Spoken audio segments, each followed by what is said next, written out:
Providence works at times in very strange ways. The history of the Church could have been very different had it not been for the injury that Ignatius of Loyola suffered at the Battle of Pamplona.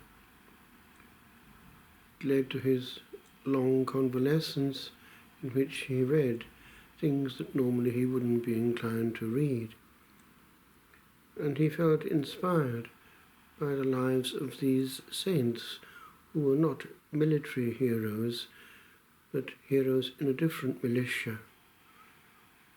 And from this experience came the great militia of the Society of Jesus. Eventually, he went to Paris and studied there, and a group began to coalesce. One of them was St. Francis Xavier, one of the greatest eventual missionaries of all time. They had this desire to go to the Holy Land, to Palestine, and evangelize there. Actually, it's something which we find in other saints like St. Francis of Assisi. But Providence, for the time being, organized things in a different way. The group, there were 6 with him, were at Venice, and they were hoping to sail for the Holy Land, for Palestine. But there were problems between Venice and the Turks, so they could not sail. So they proceeded to Rome. There they were to be directly at the will and whim of the Supreme Pontiff.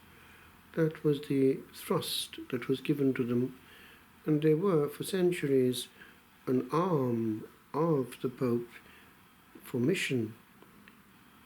It worked. They became the most numerous order in the Church eventually.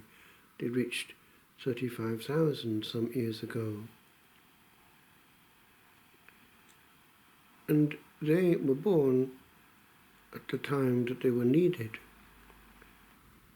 In fact, Ignatius was going into his experience in retreat in a castle around the same time as Martin Luther was going to one in Germany.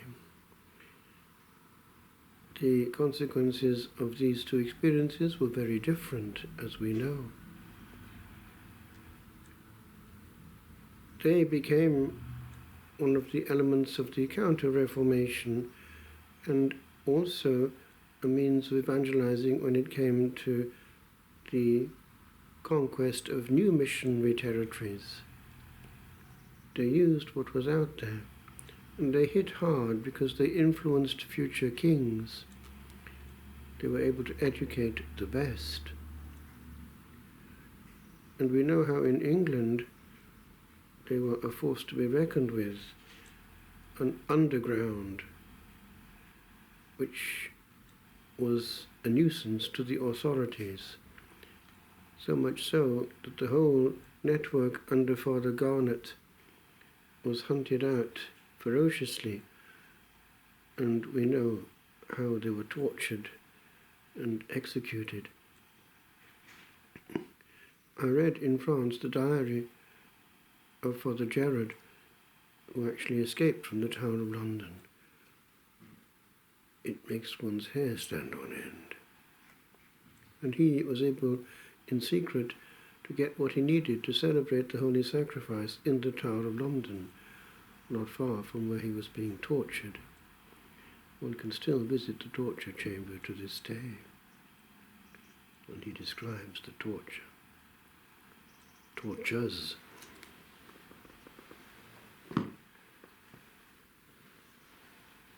Some years ago, I was reflecting on this way in which man can be bestial towards his fellow man and enjoy causing the maximum of pain. I wrote these lines reflecting on this sad truth of humanity. Torture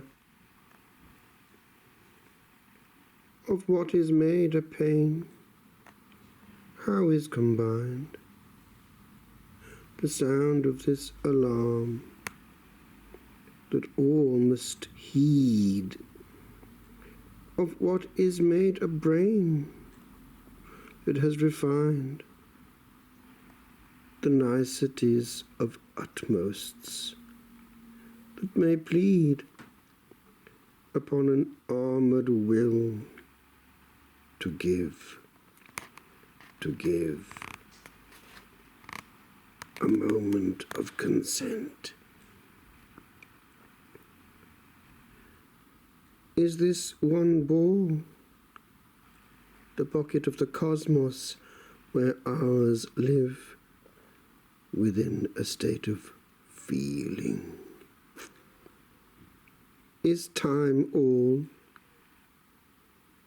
Or are there aches, aeonic, or the sea, whence none returns? O seconds, strangely riven, you trickle into hell and ecstasy, and some cry that no moments more be given. Mid cyclic paths where spheres moved in the void, there was but one where thought with feeling toy.